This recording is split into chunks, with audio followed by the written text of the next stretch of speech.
Kalau misalnya nih Mas, saya pergi ke tempat, ke rumah gitu ya Mas ya. Yang saya irikan itu bukan rumahnya tapi tanahnya. Oh iya? Gila, tanahnya luas banget dalam hati. Oh, Saya suka rumah tuh, rumahnya mungil tapi tanahnya luas tahu sih tahu minta tahu ampun tahu tahu gitu Mas. tahu tahu tahu. Iya iya iya iya. Karena kecerdasan saya itu tergantung environment Mas. Iya iya. Semakin nyaman tempatnya, kecerdasan saya semakin muncul. Oh. Jadi kecerdasan itu ada 5 sebenarnya Mas. Kamu di fokus, misalnya gitu ya Mas ya. Pertama itu deep fokus, deep itu dalam, fokus yang dalam. Environment itu sekitar kita. Matematika, analisa, dan visualisasi. Kalau saya itu lebih ke analisa dan environment. Saya nggak akan pernah bisa fokus. Dan gimana caranya supaya saya bisa fokus? 5 menit saya berhenti, saya main. 5 menit kemudian saya belajar lagi. Berhenti fokusnya Mas, saya main lagi, saya joget-joget. Ini Mas, ini ada di, ini sebenarnya ilmunya mahal banget, sumpah Oh demi gitu apapun. ya. Ini ilmu brainstorming. Brainstorming. Iya, jadi kita melihat kabel otak kita itu bekerja bagaimana. Kayak kata Mas ya, foto kayak gitu, ada Mas. Dan Mas percaya nggak? Segala sesuatu yang saya punya di hari ini adalah hasil dari apa yang saya foto atas izin Allah Subhanahu wa taala. Sama kita. Masya Allah, tas dulu Mas, tas. Ini mentor saya itu bilang, Roma, coba tebak berapa yang saya pikirkan. Sekian Pak, bohong. Kamu udah mikirin sekian kan? Tapi karena kamu ragu, kok Bapak tahu? Ini namanya permainan telepati yang dipakai sama Deddy Kobuzer. Oh iya iya iya. Itu nyata Roma. Kayak kemarin, ya Mas ya, kan saya habis ulang tahun. Iya iya. Terus saya berpikir, enak kali ya dapat tas. Gitu. Terus mentor saya ngasih tas. Oh. Jadi saya sampai hubungin, Bapak, kok Bapak beliin saya tas? Gitu. Oh, iya, saya pikir kamu lagi butuh tas. Oh. Waktu untuk bahagia. Terus setelahnya, diubah fokusnya, Mas. Pertanyaan mereka yang sering mereka lontarkan, bagaimana caranya agar aku bisa melunasi hutang? Hapus. Bagaimana caranya bisnis saya bisa sukses? Apa yang berubah dengan kalimat itu? Ada, Mas. Ini ada nih. Energi menentukan cara kamu menafsirkan realitas. Ketika kita energinya takut, kita fokus pada ancaman. Yang datang adalah rasa takut. Tapi ketika kita fokus pada kesuksesan, pada rencana yang untuk berhasil, yang datang itu peluang. Ketika saya bilang, bagaimana ya caranya supaya sukses? Yang datang itu peluang, Mas. Tapi kalau saya bilang, bagaimana caranya supaya saya nggak berhutang lagi? Saya fokusnya ke hutang. Iya iya. Ya. Kan kalimat otak kita tidak bisa membedakan yang negatif dan positif, Mas. Jadi ketika saya bilang, gimana caranya melunasi hutang? Gitu. Fokusnya ke hutang. Oke. Jadi buat orang-orang yang sedang berhutang sekarang, bagaimana caranya agar saya memiliki penghasilan yang jauh lebih banyak daripada di hari ini. Berkali-kali lipat. Kalau hutang kamu 1 miliar, kalau Allah kasih kamu rezeki 100 miliar atau 10 miliar, hutangnya lunas apa tidak? Iya iya. Pasti lunas. Mentalitasnya dibedain, Mas. Kalau misalnya orang itu mengalami sebuah kejadian yang tidak sesuai dengan yang dia ekspektasikan gitu ya. Pada saat dia sudah benar-benar selaras dengan mimpi yang dia idealkan dan mimpi yang dia cita-citakan, apa yang akan dilakukan orang itu yang mungkin itu justru akan memperbesar energi kesuksesannya gitu. Bagaimana memaknai kegagalan, bagaimana memaknai sakit hati, bagaimana memaknai dikhianati, ditipu, dihina, dicaci maki. Caranya dia mengubah, mengolahnya menjadi bekal untuk masa depan tuh gimana? Indikator bahwa dia sudah selaras dengan keinginan yang dia inginkan itu tadi. Kalau saya bilang simple, pasti orang nggak percaya ya, Mas. Hidup ini hanya untung dan untung banget, Mas. Kalau sesuatu hal tidak terjadi seperti apa yang kita inginkan, maka kita dapat pembelajaran. Ya, Kita untung. untung. Kalau kita mendapatkan sesuai yang ekspektasi kita, kita beruntung. banget. Ah, ah, ah, ah. Jadi kalau ada orang bilang hidup ini adalah untung dan rugi, ya dia pasti bakalan dapat Rugi. 50%, untung 50%. Udah terbagi dari awal, Mas. Iya, iya, iya, iya. Dan kalau ditanya, Kak Roma nggak percaya yang namanya kerugian? Enggak. Rugi itu adalah pembelajaran. Pendapat pembelajaran gratis, itu untung nggak, Mas? Meskipun pengorbanan kita tuh waktu ya, Mas. Yang paling berharga itu, saya ulangi sekali lagi dari kemarin, video yang kemarin juga, waktu. Waktu nggak bisa dibeli. Betul. Itu nggak bisa dibeli sama sekali. Jadi selama itu tidak mengurangi waktu kita, melebihi dari batas yang kita miliki kayak gitu, maka kita untung. Tapi kalau misalnya ngabisin waktu gimana, Kak Roma? Ya udah ikhlasin, nggak ada pilihan lain. Nggak ada pilihan lain, Mas. Kita nggak bisa menggabungkan dua pemikiran yang berbeda dalam otak kita. Otak kita cuma berfungsi 18-20%, Mas. Selebihnya itu alam bawah sadar. Jadi nggak bisa keyakinan dan ketakutan bergabung jadi satu. Pilih salah satu. Mau takut terus atau mau yakin. Kita harus pilih salah satu. Dan ketika kita lebih fokus ke ketakutan, ketika kita tidur, alam bawah sadar kita ini aktif, Mas. Pikiran kita aktif. Dan ini akan mengeluarkan frekuensi. Sampai kita bermimpi buruk jadinya. Tapi ketika kita yakin akan sukses, yakin atau afirmasinya yang positif-positif ya gitu ya, Mas ya. Ketika kita tidur, pikiran kita bekerja, mimpinya jadi indah. Mimpiin air yang jernih, ikan yang cantik, istana yang megah, kayak gitu loh, Mas. Itu mimpinya jadi bagus gitu loh, Mas. Nah, laki-laki, kebanyakan laki-laki sih, Mas. Kalau perempuan lebih ke sini, kalau laki-laki lebih ke sini. Kadang sampai botak kan gara-gara itu, Mas. Terlalu banyak yang dipikirin. Iya. Bener. Mbak Roma pernah nggak, misalnya di jalan gitu ya, Iya. lihat rumah bagus, terus kemudian difoto, wah rumahku nanti bakal seperti ini gitu. Ketemu sama kenalan baru yang diidolakan, figur otoritasnya gitu. Aku nanti akan seperti kamu gitu. Ketemu sama orang yang lebih pokoknya yang serba lebih lah ya. Nanti filmnya aku bakal copy paste kayak kamu gitu. Gimana, ada nggak pengalaman kayak gitu? Pernah, Mas. Kalau misalnya nih, Mas, saya pergi ke tempat, ke rumah gitu ya, Mas ya. Yang saya irikan itu bukan rumahnya tapi tanahnya. Oh iya? Gila, tanahnya luas banget dalam hati. Saya suka rumahnya mungil tapi tanahnya luas sih minta ampun gitu. Iya. Karena kecerdasan saya itu tergantung environment, Mas. Iya. Semakin nyaman tempatnya, kecerdasan saya semakin muncul. Oh. Jadi kecerdasan itu ada 5 sebenarnya, Mas. Kamu di fokus, misalnya gitu ya, Mas ya. Pertama itu deep fokus, deep itu dalam, fokus yang dalam. Environment itu sekitar kita. Matematika, analisa, dan visualisasi. Kalau saya itu lebih ke analisa dan environment. Saya nggak akan pernah bisa fokus. Dan gimana caranya supaya saya bisa fokus? 5 menit saya berhenti. Saya main. 5 menit kemudian saya belajar lagi.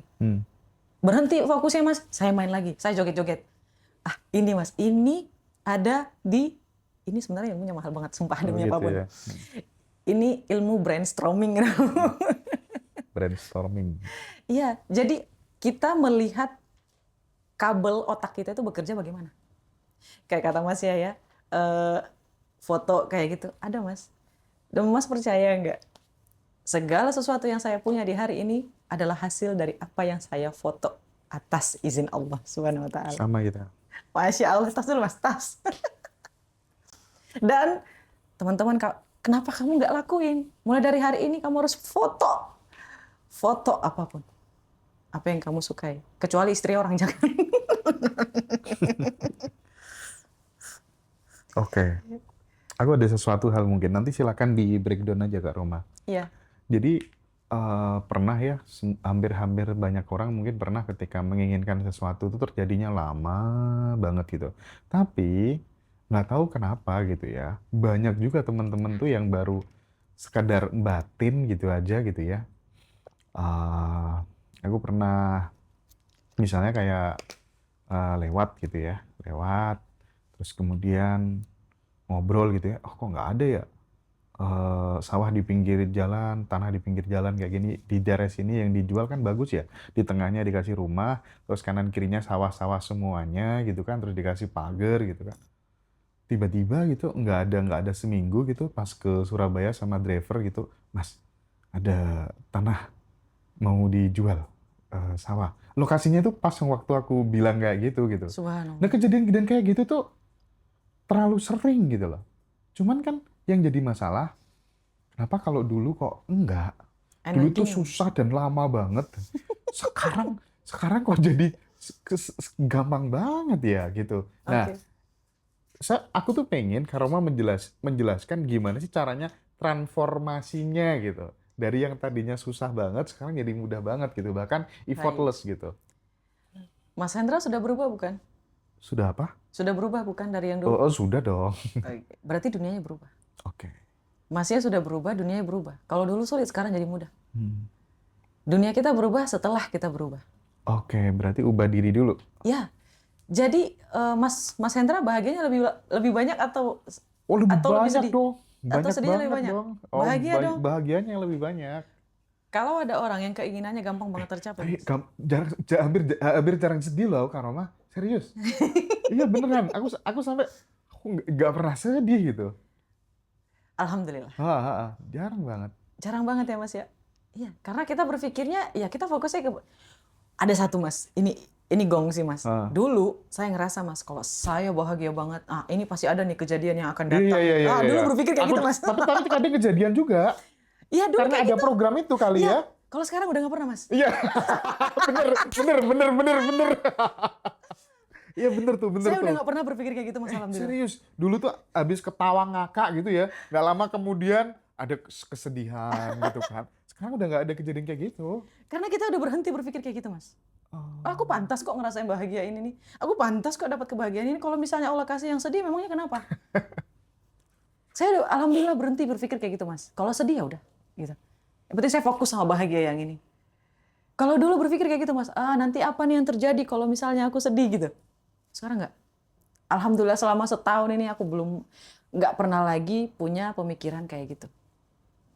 Nggak dimasukin lagi, alhamdulillah. Buat teman-teman kalian pantas bahagia. Jangan merasa ketika kamu bahagia, kamu harus membayar kebahagiaan itu dengan kesedihan kamu. No. Kalau kamu mau happy aja. Kalau dikasih kesedihan ya Mas ya udah nikmatin aja kesedihannya. Habis itu happy lagi. Iya. Kayak gitu, Mas.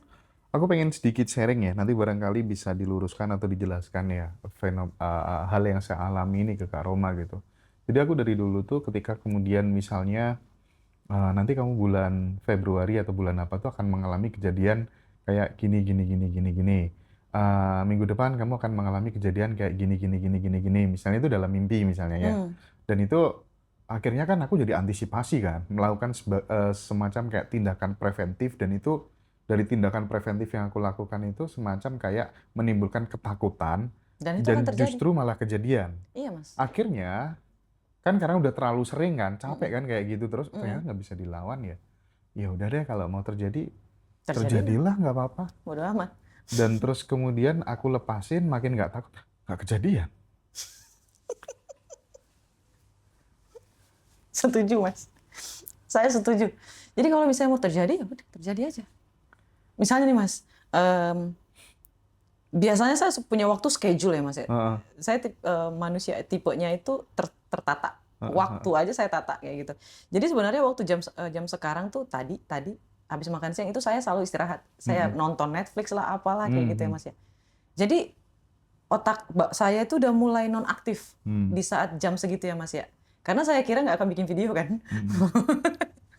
Terus saya bilang ke asisten saya, aduh, ini kayaknya jamnya saya jam istirahat deh. Takut nggak aktif otaknya, kayak gitu ya Mas ya. Terus saya berpikir, aduh, ini saya praktisi energi. Saya baca lagi, energi takut. Oh. Saya baca lagi ilmu saya gitu ya Mas ya. Nggak bisa takut. Terus ya udah saya lepasin aja. Kalau nasib saya memang dapat viewers yang banyak, itu akan banyak. Tapi kalau misalnya memang tidak dapat, ya tidak banyak. Ini saya membayangkan kalau podcastnya berjalan lancar, saya membayangkan viewersnya banyak, saya membayangkan dapat like-nya banyak, kayak gitu ya Mas ya. Kalau Allah kasih, alhamdulillah. Kalau Allah nggak kasih, ya jadi pembelajaran. untung dan untung banget gitu loh Mas. Dah, itu intermezzo sih Mas. Oke, oke, oke, oke, oke, oke, oke, oke.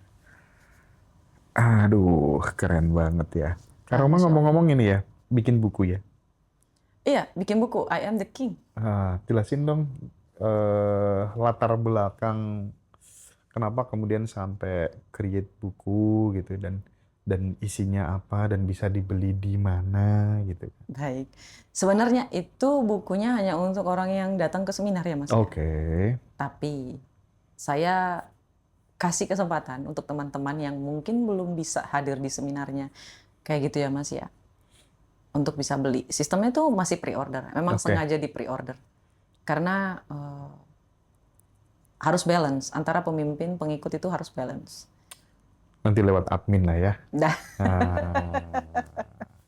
Silakan. Kalau mau jadi pemimpin Mas, kita harus monopoli diri. Pilih, mau pemimpin atau mau jadi pengikut.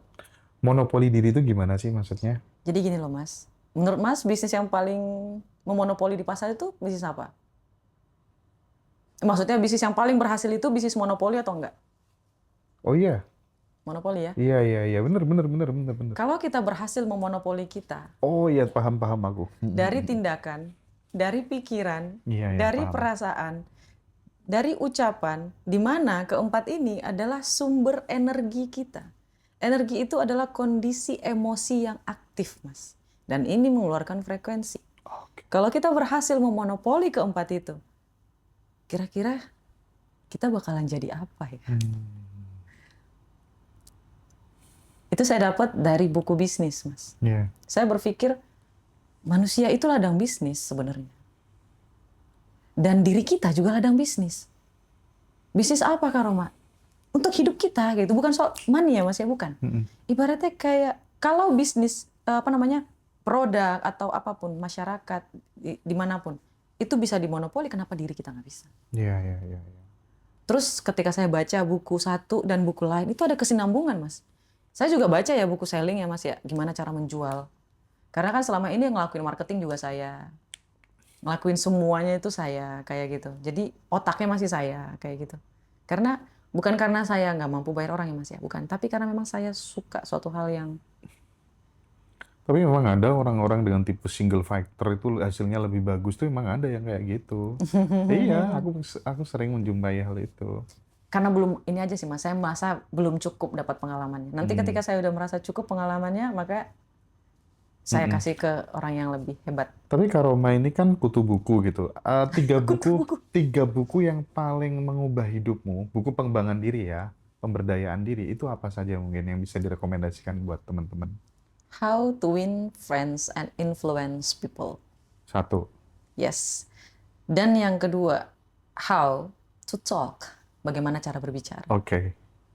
Nyambung ya Mas ya? Nyambung, aku sampai dulu tuh saking pengennya gitu ya, dapat buku-buku kayak gitu tuh, motoran, tangkep polisi lagi, diboncengin cewek kan karena dia yang pegang SIM kan, aku diboncengin di belakang gitu Ya kan, Allah. terus kemudian kehujanan lagi, Masuk tol lagi. motornya masuk tol lagi gitu Ya kan, Allah. terus sampai rumah tuh dibaca sambil basah-basah lagi, saking pengennya belajar public speaking kali ya. Allahu Akbar. Buku-bukunya Charles Bonar Sirait dan lain sebagainya itu aku banyak baca. Itu Masnya juga baca? Baca Oh, yang how iya, to talk? baca. Wah, luar biasa. Kalau saya versi TED. Yang ketiga apa? Yang ketiga ini Think Big and Grow Oh iya. Rich. Tapi ingat ya guys, itu versi bahasa Inggris semua. Karena berbeda. Ini rahasia ya Mas ya. Saya bukan bermaksud mau menyingkirkan bisnis apapun. Cuman ketahuilah guys, kalau bukunya memang aslinya berbahasa Inggris, upayakan untuk baca dalam versi bahasa Inggris. Kenapa? Kalau teman-teman tahu yang namanya permainan sihir atau mantra, misalnya mantra Simsalabim, ya. Simsalabim itu bahasanya A gitu ya Mas ya. Terus diterjemahin, jadilah. Agak lain. Iya. Iya benar tuh. Jadi ketika saya baca buku Think Big and Grow Rich dalam bahasa Inggris, dan saya baca versi bahasa Indonesianya Mas, Beda ya. Allahu Akbar. Rasanya, maksudnya. 70% bedanya, Mas. Bener, Itu bener, nggak bener. itu nggak sedikit loh. Itu Aneh banyak banget. kan rasanya ya, aneh gitu. Bahasanya nggak dapet, Mas. Heeh. Karena ada kosakata bahasa Indonesia yang tidak bisa menerjemahkan kosakata dari bahasa Inggris. Betul, betul. Bukan soal masalah feeling, tapi pengertian. Jadi ketika kamu sekarang tahu ya kenapa Allah menjaga Al-Quran dalam bahasa Arab. Tahu ya? Jadi ketika kita baca dalam bahasa Indonesia, Mas, saya bingung kenapa ilmunya saya dapat banget ketika saya baca bahasa Inggris. Ketiga-tiganya ini, Bu, semuanya bahasa Inggris. Itu beda banget. Oke. Jauh, Mas. Jadi buat teman-teman belajar. Kalau baca buku Meksiko gimana, Kak Roma? Pakai aplikasi, pakai kamus, kamu ngertiin sendiri. Karena kemampuan saya bahasa Inggris juga belum terlalu mumpuni ya, Mas ya. 80% sisanya itu kamus. Oke. Sampai di sini Kak Roma percaya nggak sama kekuatan telepati gitu? Yes. Jadi kita mempengaruhi orang dari jarak jauh Yes. dan lain sebagainya kayak gitu. Ada nggak pengalaman-pengalaman kayak gitu? Ada, Mas. Kan mentor saya juga main. Oke. Mentor saya itu mantan debus juga kayaknya. Oh, Mentor saya itu melakukan banyak hal, Mas. mentor apa mantan? Mentor. Mentor ya. Salah ngomong. Nggak enak, Mas. Mentor. Soalnya apa sih namanya? Masih muda, Mas, mentor Oke. saya itu. Cuma memang dia orang hebat. Sama-sama muda kan? Nggak memang beda berapa gitu. Oke. Masih muda banget. Terus? Terus beliau ini bilang, sampai di mana tadi? Itu fokus saya tuh. Saya nggak bisa fokus, Mas. Sampai mantan. Iya, mentor. Jadi mentor saya itu bilang, Roma, coba tebak berapa yang saya pikirkan. Sekian, Pak. Bohong. Kamu udah mikirin sekian kan? Tapi karena kamu ragu, Oh. kok Bapak tahu? Ini namanya permainan telepati yang dipakai sama Deddy Corbuzier. Oh iya. Itu nyata, Roma. Kayak kemarin, ya Mas ya, kan saya habis ulang tahun. Iya. Terus saya berpikir, enak kali ya dapat tas. Gitu. Terus mentor saya ngasih tas. Oh. Jadi saya sampai hubungin, Bapak, kok Bapak beliin saya tas? Gitu. Oh, iya, saya pikir kamu lagi butuh tas. Oh.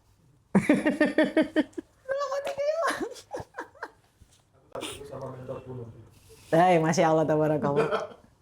Karena nanya, Mas, ya, Bapak saya lagi ulang tahun loh, nggak diucapin gitu. Oh iya, selamat ulang tahun Roma, kayak gitu ya Mas ya.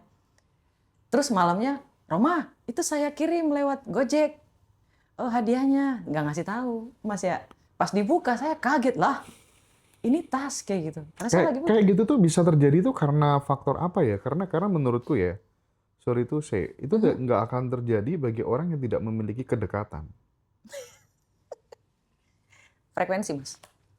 Misalnya nih Mas, kalau kita sering ngobrol nih, kita udah selaras gitu ya Mas ya frekuensinya kayak gitu. Itu bisa Mas. Oh, oke. Kemarin saya sempat berpikir, kalau nanti aku diundang lagi ke ngaji Roso, kayaknya aku bakalan ngomong deh kalau aku tuh bukan orang yang berkecimpung di dunia spiritualis. Tiba-tiba Mas Hendra ting kayak gitu. Mbak Roma kapan lagi ketemu kayak gitu ya Mas ya. Saya berpikir kayak gitu Mas. Jadi saya pengen sampaikan ke teman-teman, saya tuh tidak spesialis di spiritualis. Banyak yang lebih jago daripada saya, ya. Misalnya kayak Teh Feby kayak gitu. Saya tuh fokus ke self development di bagian mindset, monopoli diri kamu dari pikiran, perasaan dan tindakan. Oke? Serahkan yang spiritualis kepada yang ahlinya. Oke? Kalau self development kamu bisa datang ke saya. Tapi aku sering juga ngalamin, misalnya aku tuh ngefans sama dosenku gitu ya, baru batin gitu ya, tiba-tiba Mas Hendra sehat, gitu Ya kan. Allah. Iya kan Mas? Itu biasanya dilakuin kalau misalnya udah banyak happy-nya Mas. Tapi ada yang lebih parah lagi, kalau dari ini ya, berdasarkan pengalamannya teman-teman gitu ya, bagi mereka yang sudah berpasangan, terjadi hubungan intim dan lain sebagainya, itu tuh biasanya justru malah makin kuat sehingga gampang terasa gitu. Oh, maksudnya kayak Ketahuan selingkuh apa gimana? Enggak, apa tuh namanya? Pokoknya tuh peka gitu. Mereka sama-sama peka tuh salah satu yang menyebabkan karena terjadinya Peleburan energi. itu nggak tahu kayak gitu gimana tuh. Kan frekuensinya udah sama, Mas. Oke. Kalau misal itu terjadi kalau misal gimana ya bilangnya ya. Frekuensi si ceweknya tuh jauh lebih tinggi daripada frekuensi si cowoknya. Dalam artian energinya itu lebih bahagia. Oke, oke.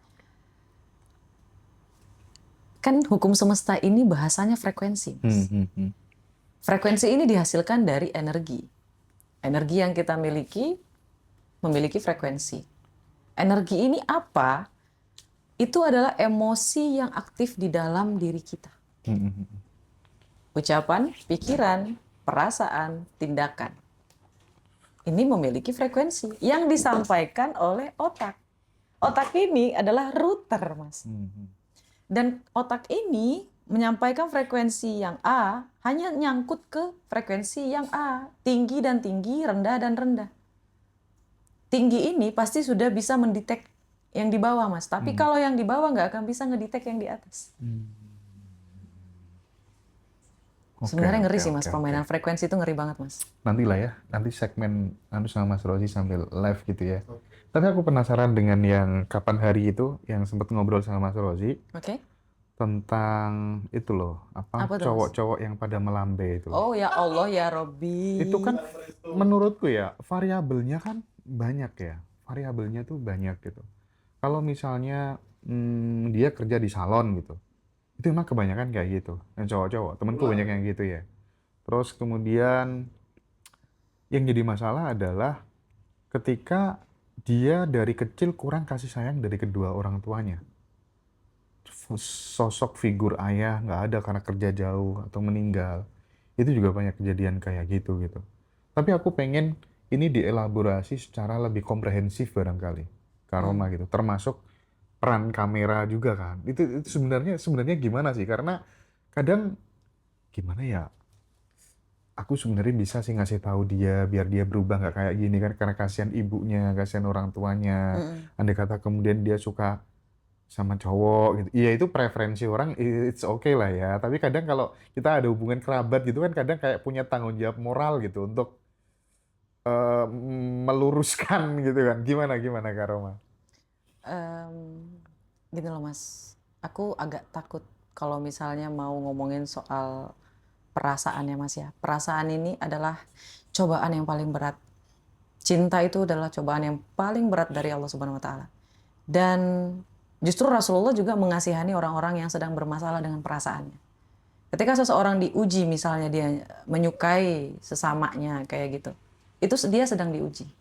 Ketika dia sedang diuji, ada baiknya kita berdoa pada Allah, ya Allah ya Rabbiku, mudahkan hatinya, luruskan hatinya, agar dia bisa kembali ke jalan yang semestinya, kayak gitu ya Mas.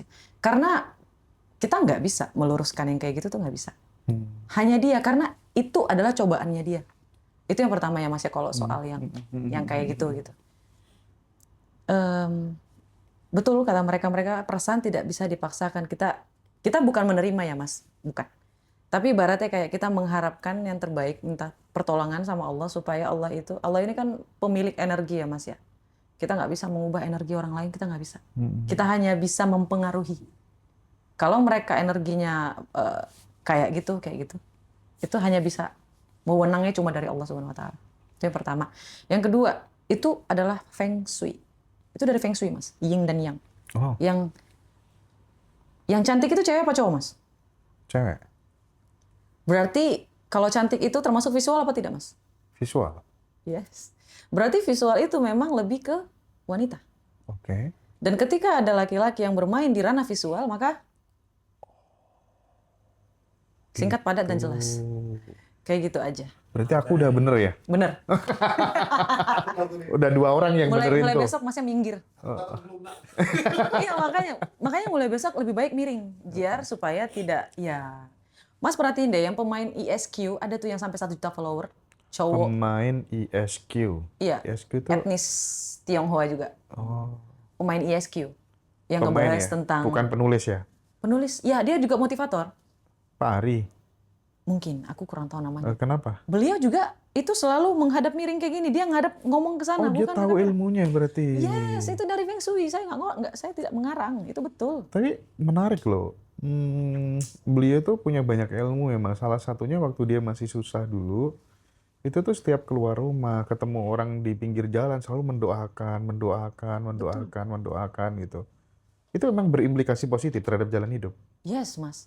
Setidaknya ketika kita tidak bisa menolong orang banyak ya, Mas ya. Setidaknya ketika kita melihat orang dan kita tidak mampu untuk menolong, lebih baik nggak usah komen, ih kasihan ya, nggak usah. Mending, ya Allah ya Rabbi, kok mudahkan rezekinya supaya dia bisa jauh lebih hebat daripada ini sekarang. Ketika kita melihat orang yang lebih susah dari kita, Mas, kayak gitu, kita malah mendoakan, ya Allah ya Rabbi, kok banyakin customernya, ya Allah ya Rabbi, kok banyakin pelayannya, banyakin ini apa namanya pembelinya, kayak gitu. Jadi setiap kita lihat kayak gitu, berdoa kayak gitu, berdoa kayak gitu, itu kayak menabur kebaikan gitu loh, Mas. Menabur kebaikan atau mempengaruhi vibrasi diri si pendoa sendiri? Atau Kalau dua-duanya? dua-duanya, Mas. Dua-duanya. Ibaratnya kan kita mendoakan mereka, itu kan kebaikan buat kita yang balik kepada kita. Oke. Kita menyampaikan energi frekuensi yang positif, kayak gitu.